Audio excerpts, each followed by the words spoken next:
your film Love and Friendship is an adaptation, and it's a Jane Austen adaptation. And I take it you're a big Jane Austen fan. So tell us about your friendship with Jane Austen. Well, I started out badly. I was very stupid. I was an 18-year-old, and I read Northanger Abbey, which is the wrong thing to read because it's a parody of Gothic novels, and I never read a Gothic novel, so I had no idea what she was doing. So I loudly told everyone that she was overrated, and how could they like her, and all that. Fortunately, my sister clued me in, read more. And so I read Sense and Sensibility and Pride and Prejudice, got to love her, read everything, particularly like Persuasion, Mansfield Park, and Pride and Prejudice. Congratulations on being about to receive the most accomplished flirt in all England. Excuse me for arriving this way. What a delightful family pose. Lady Susan Vernon's character is quite wicked and quite manipulative. Did you do much work around her for the film? Did you change her in any way? People say that she's a lot nicer. They think she's a lot nicer in the film than in the book. Some people say that it seems like Jane Austen really hated her, and we don't really hate her.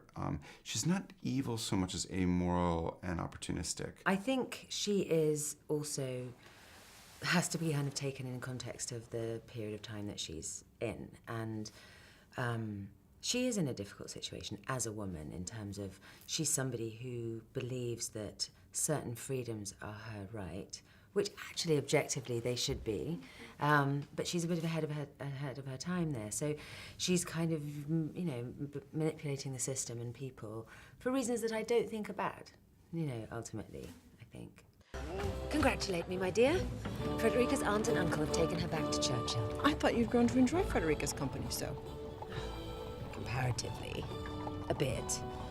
But I'm not so self-indulgent as to want to wallow in the companionship of a child. We're not trying to do the big romantic, heading to a wedding, although there are weddings. We wanted to make this the kind of funny Jane Austen that guys will like too, and there are a lot of really good comic performances that I think they will enjoy. Sir James Martin, vastly rich, rather simple. How jolly. Tiny green balls. What are they called?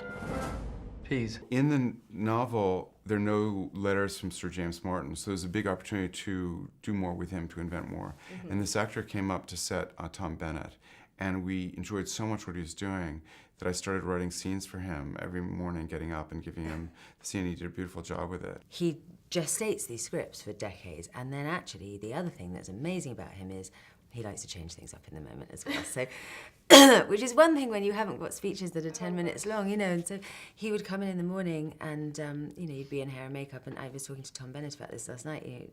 You'd literally be cowering, going, "What's it going to be? What's it going to be?" And he'd say, "Oh, you've moved all this around," and you'd be like, "Oh no!" But somehow I think because he's so confident that you'll be able to do it, you somehow manage it. How much did Tom Bennett bring to the role himself? I mean, just huge. It's just extraordinary because I know as the writer that a lot of the material that are getting big laughs, it's actually not funny. I mean, it's not that funny. Mm-hmm. And he makes it really funny. He can make, "How are you? I'm feeling fine," really funny lines. But he's being supported by a lot of other actors. Stephen Fry, Justin Edwards from The Thick of It, Jen Murray. They're all adding to sort of this comic tone. It's a tiny bit Monty Python-esque, but still within the serious frame of Jane Austen. So, he's a breakout star, Tom Bennett. When I first read this, I thought this is just right for Kate Beckinsale, which made me think, well, this is a doable project because there are actors who can do it. At that point, she was much too young for it. Mm-hmm. And I took a long time, slowly working off and on the adaptation. And by the time we were really ready to go and ready to shoot, she was, old enough for it, playing a beautiful young mother, looking for husbands for herself and her child. And so, I mean, Kate is exactly the right actress for this. I hadn't done any literary adaptations for a long time, and I did miss doing that. I feel like they were making a lot fewer of them than they were when I first started acting. That was really all we were doing in the beginning was Henry James and Shakespeare and Jane Austen and all that.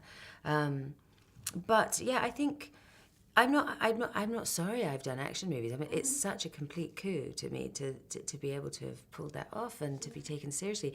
I just wasn't expecting that to completely eclipse other things that I'd done. I carry that with me. That's sort of something that I know about myself. So I sort of I think I was probably overly confident, thinking, well, it's clear who I actually am, but people don't know me, so of course it isn't, you know. And so I understand that, and there is something sort of iconic about a woman in tight rubber trousers jumping off buildings that, you know, makes people remember it. So I do understand that. It's just it's nice to be able to do a few things, you know. I think you could go to Palm Beach, Beverly Hills, to all sorts of places, probably here in the UK too, and find many very successful Lady Susans. Much married. With their affluent husbands. Yeah, I'm not sure if Melania would have married Donald if he had no money. Seems Lady Susan will finally visit. Lady Susan Vernon. That woman's a fiend. Congratulations on being about to receive the most accomplished flirt in all England. Excuse me for arriving this way. What a delightful family pose. Mrs. Cross has come with me as my companion to pack and unpack. And as there's a friendship involved, I'm sure the paying of wages would be offensive to us both. My brother-in-law is very rich. In one's plight, they say, is one's opportunity. Sir James Martin. Vastly rich, rather simple. How jolly. Tiny green balls. What are they called? Peas. If my daughter were not the greatest simpleton on earth, she would be engaged to him now. But, Mama, I can see Sir James is a kind man, but marriage is for one's whole life. Not in my experience. May I present Lady Susan? Delighted to make your acquaintance. He's handsome, isn't he? In a calf-like way. Mannering's in town. Have you seen my husband? Horrid woman. Deranged. But if she were going to be jealous, she should not have married such a charming man. Does this woman always get her way? She has an uncanny understanding of men's natures. I can't help fear that Lady Susan Vernon would destroy every comfort of our lives. With pleasure. How ungentlemanly. I'm enjoying Sir James's visit to Churchill. Churchill. That's how you say it. All together like that. I'd heard church and hill, but couldn't find either. All I could see was this big house. You promised that you would give up all contact with this woman. What a mistake you made marrying him. Too old to be governable, too young to die.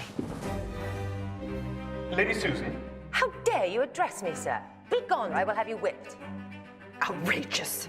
Have you never met him? No, I know him well. I would never speak to a stranger like that.